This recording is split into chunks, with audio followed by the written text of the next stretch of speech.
The situation that we find ourselves as black people in America today is very strange. I think that there's hope for Black America. I think there's hope for America when we begin to explicitly deal with the realities of race.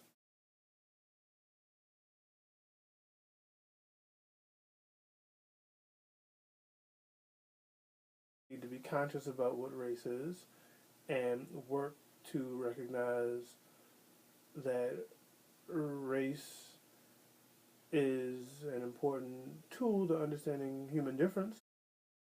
However, fundamental problem, that is, huge statistical differences between blacks and whites, is almost the same as it was during the age of Jim Crow.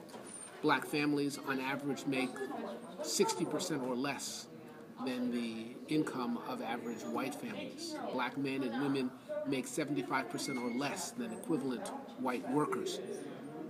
Black occupational status is much lower than that of whites. Blacks find themselves discriminated against in renting apartments or in buying homes.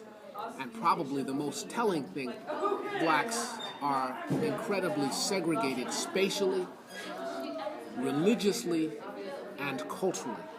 And the black-white intermarriage rate remains abysmally low. Arguably, the black community is in a psychological crisis. And that crisis is rooted in belief in a post-racial America and the reality that contradicts that belief. So the idea is like, we want to believe that we're post-racial, we want to believe that we have moved past these racial issues, but every moment that we try to want to believe and think this, we have the reality that we haven't.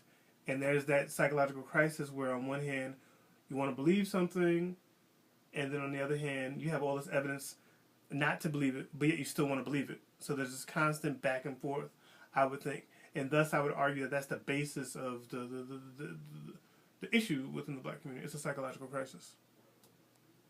When we look at the future of America and the possibility of change and real substantive equality happening, we have to begin to question whether we will strategically be in time for the new coming majority-minority in less than 50 years.